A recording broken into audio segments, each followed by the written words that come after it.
Kau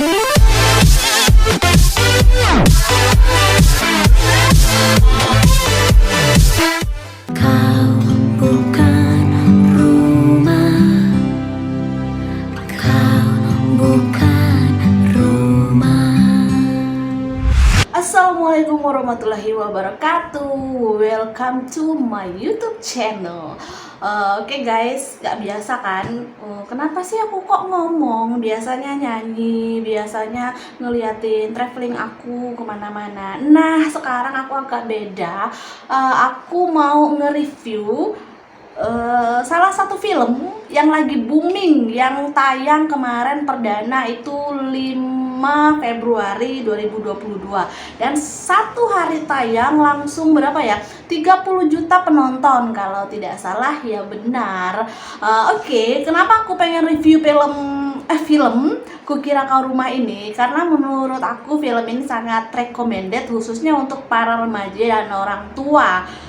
Sebelum kita bahas bagaimana cerita singkatnya, sinopsis singkatnya versi aku, penasaran nggak dengan siapa sih pemainnya? Yang pasti pemainnya itu salah satu aktris Indonesia masih muda dan berprestasi, Prilly Latuconsina, sebagai aktris atau pemeran wanita utama. Nah, untuk di pemeran laki-laki itu ada Jordi Pranata, yang buat aku selama nonton film ini kelepek-kelepek, dan untungnya suami aku tuh ngerti dengan tingkah laku. Next, mau tahu lagi info tentang film ini sebelum kita cerita singkatnya tadi, sinopsisnya tadi. Film ini adalah film perdana yang disutradarai oleh Umay Shahab, salah satu aktor muda Indonesia juga yang mengawali karirnya sebagai penyanyi cilik waktu itu. Untuk yang pengen tahu siapa sih Umay Shahab dan yang belum tahu, berarti kalian nggak gaul. Oke. Di sini Prilly Latuconsina berperan sebagai cewek bipolar dengan nama Nikala atau panggilannya Kala. Nah, dia ini bipolarnya tuh udah dari kecil. Ketika dia panik atau nggak suka dengan sesuatu, dia pasti teriak-teriak sambil nutup kuping dan memang kayak anak kecil lagi tantrum gitu. Nah, karena melihat kondisi Prilly Latuconsina seperti itu, jadi orang tuanya memutuskan dia untuk homeschooling, sekolah dari rumah. Tapi Prilly atau Nikala ini bertekad pengen membuktikan sama bapak ibunya kalau dia itu bisa berprestasi, bisa normal juga seperti. Namun dia nggak sendiri, dia selalu ditemani oleh dua teman akrabnya, ada Dinda cewek dan Octavianus. Nah, dua temannya ini teman yang paling mengerti siapa si Kala ini. Jadi ketika Kalanya tantrum, mereka bisa menenangkan dan tidak merasa terbebani berteman dengan Nikala, seorang bipolar. Nah, di tengah keseruan Nikala kuliah, termasuk mahasiswa berprestasi juga ya, karena dia mendapatkan nilai yang baik dan rajin membaca buku untuk menunjukkan kepada bokap nyokapnya kalau dia mampu untuk membuktikan kalau dia mampu normal seperti anak remaja yang lainnya. Di tengah perjalanan dia kuliah, dia kenal dengan seorang cowok, nah yang diperankan oleh Jordi Pranata tadi. Si cowok ini namanya si Pram. Kalau saya pribadi ya, kalau ngelihat Pram dari mata sampai alis, bibir, pas dia senyum, pas dia natapin Prilly, aduh sumpah lepak sampai gue bilang sama suami, udah tolong dicari fotonya si Pram ini, Jordi Pranata, untuk ada di ruang kerja aku biar aku bisa selalu menikmati mata dan senyum indahnya. Oke, cukup itu untuk Jordi Pranata. Kita balik lagi ke sinopsisnya. Oke, setelah Prilly kenal dengan Pram, mereka jadi dekat dan jatuh cinta lah gitu. Karena mereka ini intinya sama, orang-orang yang kesepian. Si Pram tadi penyendiri, nggak punya temen memang dari kecil. Jadi dia bokapnya meninggal dari kecil, terus dia cuma tinggal sama mamanya, tapi mamanya sibuk dengan pekerjaannya dan dia termasuk mungkin orang introvert ya. Nah, begitu juga dengan Kala, karena memang orang tuanya tidak mengizinkan dia bersosialisasi dengan banyak orang dan orang tuanya hanya mempercayakan si Kala ini berteman dengan Dinda dan Octavianus yang memang mengerti apa dan bagaimana si Kala ini.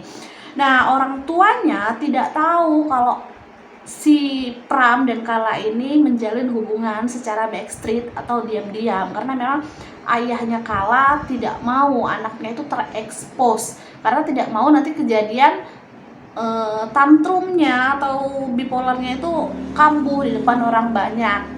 Selanjutnya hubungan mereka ini romantis banget. Mereka sering nyanyi bareng, mereka tampil di kafe, dan ketika mereka nyanyi berdua dan gue kembali kelepek-lepek melihat cara Prilly dan Jordi tadi nyanyi saling tatap mata.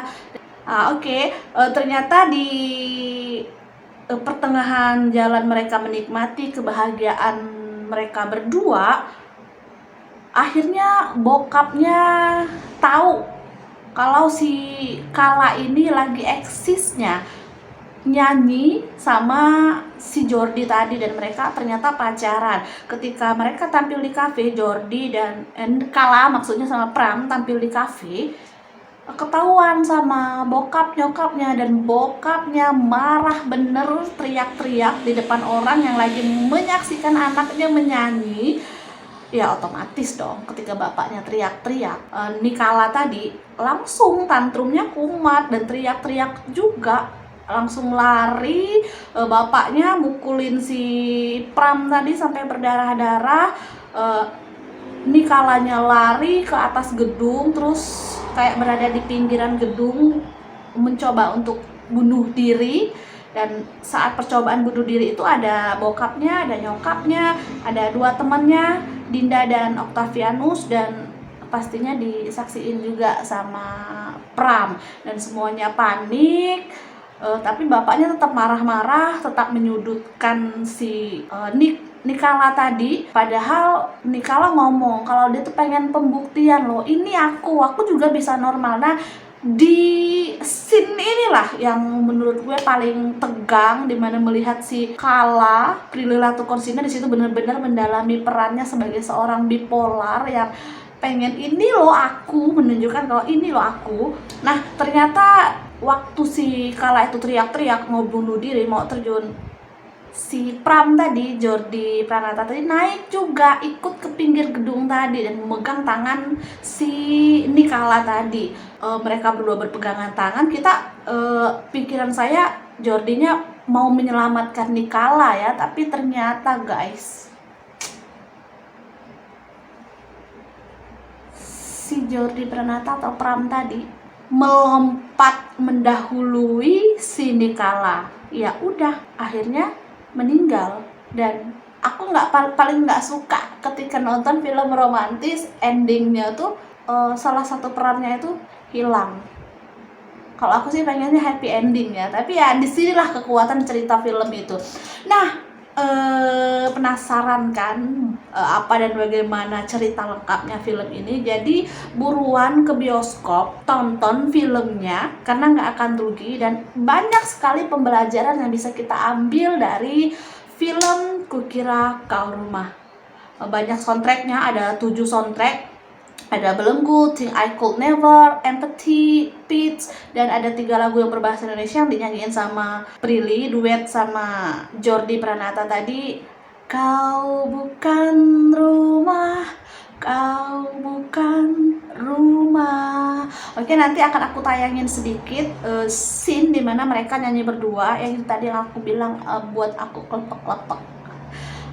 Terus ada juga lagu Hujan di soundtracknya, dan Selepas Gulita yang dinyanyiin oleh Prilly Latuconsina. Pokoknya segera datengin bioskop, tonton lengkap filmnya 2 atau 3 kali juga, saya rasa kita tetap bisa baper dan tetap bisa nangis berjamaah saat di bioskop, apalagi penontonnya kebanyakan cewek.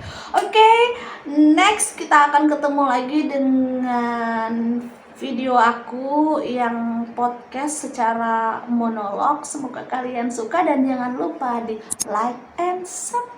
subscribe channel aku biar tetap bisa berkembang. Oke guys, thanks sudah nonton semua video yang sudah aku berikan di channel aku. Sampai ketemu di video-video berikutnya. Dadah, assalamualaikum. Rumah